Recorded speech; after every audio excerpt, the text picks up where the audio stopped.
Bismillahirrahmanirrahim. Assalamualaikum warahmatullahi wabarakatuh.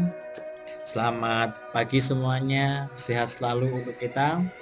Baik, anak-anak yang sehat, anak yang luar biasa.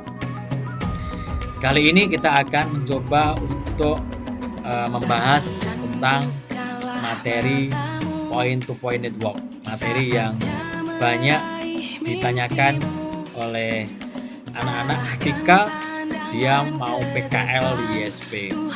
Pak, gimana sih caranya mengoneksikan gedung A sama gedung B yang berjauhan?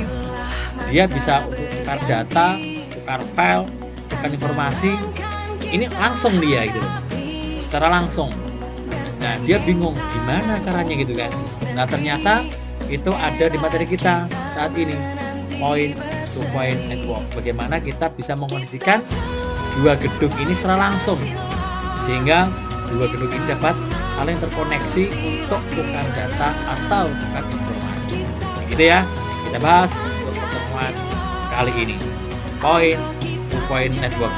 Berharap setelah nanti kita belajar tentang point to point network, kalian semuanya bisa memahami konsep tentang point to point. Yang kedua, mampu menerapkan di lapangan, entah lapangan rumah atau pas PKL atau mungkin saat kerja nanti.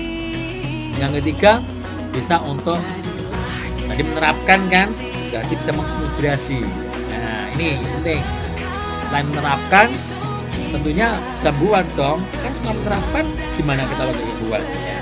Bisa mengintegrasi koneksinya. Saat mengkoneksi, pasti mungkin nggak selancar apa yang kita harapkan. Ada permasalahan-permasalahan yang di situ. Tentunya kalau kita paham konsepnya, kita bisa menentukan permasalahan apa sih yang terjadi sehingga kita bisa memecahkannya. Itu harapan setelah nanti kita mempelajari materi ini. Baik, kita lanjut. Nah, ini gambaran topologi yang kita bahas. Jadi bagaimana kita mengoneksikan dua gedung yang berjauhan.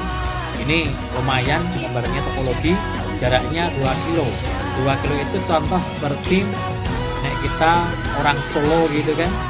Jarak yang dari Slamet Riyadi sampai dengan Pajang itu ada pabrik yang namanya Brand-nya. Pernah ngajak anak-anak ke sana PKL. Dia dua gedung yang berjauhan, Slamet Riyadi sama di Pajang. Ternyata ini karyawannya ini dengan mudahnya untuk transfer file, transfer data. Loh Pak, kok bisa terkoneksi? Dia bilang, ya Pak, kita pakai jaringan intranet, model point to point. Oh gitu ya.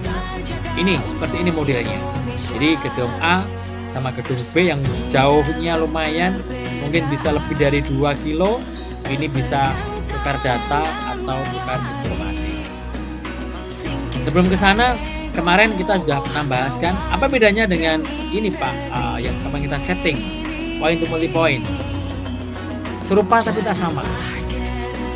Oh bisa? Ya, serupa, sama-sama dia mengoneksikan perangkat, tapi kalau yang point to multipoint, satu sentralnya dia bisa connect beberapa device, beberapa gedung. Kalau point to point, satu lebih aman. Next. Nah, terus bagaimana kita mengkonfigurasinya? Untuk mengkonfigurasi jaringan point to point, ternyata simple. Hanya 3 langkah. 3 langkah ini bisa untuk mengkoneksikan antar gedung tadi. Apa yang perlu dikoneksikan? Apa yang perlu dikonfigurasikan? Nih, lihat contohnya. Ini gedung utama.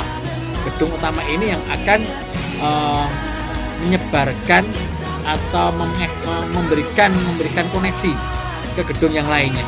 Kalau point to point berarti kan gedung A sama gedung B. Yang kita set ini yang pertama gedung utama dulu. Apa yang perlu dikonfig? Yang pertama, ini yang dikonfig itu satu, kita buat dulu security profile-nya. Apa itu? Ini sebuah profil yang dipakai untuk pengamanan. Supaya apa? Tidak banyak klien yang bisa terkoneksi. Jadi tidak semua klien terkoneksi. Ini hanya klien yang sama profilnya yang bisa masuk. Di mana kita mengkonfigurasi deskripsi profil itu ada di menu wireless. Jadi kita masuk ke menu wireless, kemudian masuk ke ini profil security ini, profil ini, isikan apa nama profilnya. Nah, antara gedung utama sama gedung nanti kedua, gedung kliennya ini harus sama nama profilnya. Kita buat namanya, nah ini nih ya, profil security, profil 1, kemudian kita buat passwordnya. Ini yang pertama. Yang kedua setelah kita membuat profil, kita setting VLAN-nya. Ini yang nanti akan mengkoneksikan ke kliennya. Apa yang di VLAN kita setting? Yang pertama, sebelum kita config, biasanya VLAN itu dia disable atau dia nonaktif. Kita aktifkan dulu. Klik kanan enable atau klik 2 kali, yang awalnya warna abu-abu, kita klik 2 kali dia akan berubah warna aktif hitam. Ya. Untuk lebih banyak menunya, kita bisa klik di bagian Advanced Mode. Nah, Advanced Mode ini ada banyak pilihan menu di situ. Yang perlu disetting pertama, yang paling utama itu di mode paling atas. Kalau kita nanti di sisi server gedung utama, maka modenya dibuat mode bridge. Penting itu, ya. Dibuat mode apa? Bridge. Ini. Yang kedua, bandnya. Bandnya itu kita pakai yang 5 GHz. Ini bisa banyak pilihan nanti ya. Kita saat ini untuk pakai 5 GHz. Frekuensinya contohnya pakai yang 5805, walaupun nanti bisa kita pilih. Ini juga bisa kita scan dulu. Tujuannya apa? Untuk melihat berapa banyak orang pakai frekuensi itu. Nah, kita nanti pakai yang lain biar tidak interferensi tabel ada. Kemudian yang kedua, yang berikutnya SID. Ini kita pakai namanya AP gedung A. Kemudian bawahnya ada radio name gedung A juga. Nah, ini yang paling pokok. Security apa? Profil. Arahkan ke profil yang tadi kita buat. Ini ya, ini yang untuk wilayahnya. Oke, next. Setelah tadi kita buat profilnya, kemudian setting wilayahnya, langkah kedua kita buat bridge. Karena kita satu network, biar bisa melewatkan data dari bawah sampai ke atas, maka atas itu wilayahnya, bawah ethernya kita bridge-kan jadi satu, kayak membuat interface baru, satu IP, ya. Nah, apa yang di-bridge-kan? Yang di-bridge-kan itu WLAN sama ether satu. Jadi biar nanti paket datanya terlewatkan nanti. Nah, sama seperti kita buat di hotspot saat kita nge-bridge-kan WLAN sama ether 2, persis sama seperti itu. Kita masuk ke bridge, kemudian plus, setelah plus nanti kita tambahkan port yang di bridge. Nah, yang di bridge itu WLAN sama ether 1. Oke, paham? Nah, ketiga, setelah kita buat bridge, nah baru diisi IP. Satu IP ini untuk bisa terkoneksi nanti. Nah, yang di-scan di mananya? Di bridge yang tadi kita buat. Masuk ke menu IP address, address list, isi IP-nya, arahkan ke interface yang kita pakai. Apa yang kita pakai? Bridge ya, kita bridge, apply, oke. Begitu? Oke? Sisi node servernya, pusat node-nya. Nah, berikutnya setelah kita setting di pusatnya, kita akan setting di sisi kliennya. Apa yang disetting? Sama persis, cuman bedanya di tadi apa? Modenya. Ya, oke. Kita cek sekarang bagaimana kita setting di sisi kliennya. Nih, kliennya ini ya, tabangnya ya, klien ya. Oke, next. Nah, yang pertama untuk di sisi kliennya ini sama, kita buat profil dulu, security-nya persis, samakan dengan nama profil yang ada di gedung utama. Tadi profil 1 kan? Nah, ini masuk ke wireless, kemudian buat profilnya dulu sama profil 1, samakan di passwordnya itu. Langkah kedua, kita setting WLAN-nya, nah, persis samakan dengan yang di server, cuman yang beda di mode. Tadi yang di gedung utama modenya itu mode bridge, yang di sini gedung kedua atau gedung klien station bridge. Sini ya, ini station bridge. Yang lainnya sama semua. Oke? Deal? Oke, deal. Selesai, klik OK. Baru nanti buat bridge ketiga. Apa yang di bridge? Sama dengan yang di gedung utama. WLAN sama Ether 1. Persis langkahnya.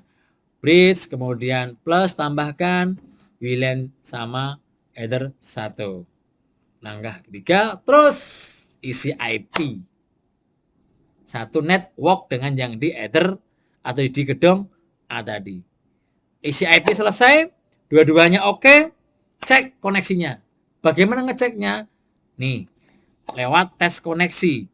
Silahkan ping. Ping kemana? Kalau kamu dari gedung utama ya ping ke gedung klien. Dari gedung klien ping ke gedung utama. Ping spasi IP tujuan. Seandainya sudah seperti gambar, replay seperti ini, berarti terkoneksi. Tinggal mau diapakan kita? Mau di-share internet, mau share data, share file, dah beres. Asal device-nya ini sudah terkoneksi dulu. Begitu ya? Oke, ini untuk tes koneksi IP-nya. Nah, selain IP, karena kita pakainya wireless, bukan kabel, maka kita juga bisa tes kualitas link wireless-nya. Lewat apa? Menu wireless, klik di bagian registration. Ini ada AP gedung A. Nah, ini interface-nya WLAN 2, koneksinya ada semua di sini. Ini ya untuk ngetesnya. Ada juga untuk bandwidth test. Jadi berapa bandwidth yang dia miliki untuk bisa melewatkan paket datanya. Ini lewat tool bandwidth test. Jadi tool bandwidth test, target IP-nya berapa? Ini IP yang mau tes berapa? Teruskan IP-nya start. Nanti muncul muncul kekuatan bandwidth-nya. Ini hasil tesnya, bisa melewatkan paket sampai dengan 29 Mbps. Nah, seperti itu koneksi atau konfigurasi point to point network. Selamat untuk mencoba. Mudah-mudahan ini bisa sebagai referensi atau panduan untuk konfigurasi point to point network. Begitu dari saya. Mudah-mudahan bisa bermanfaat. Assalamualaikum warahmatullahi wabarakatuh.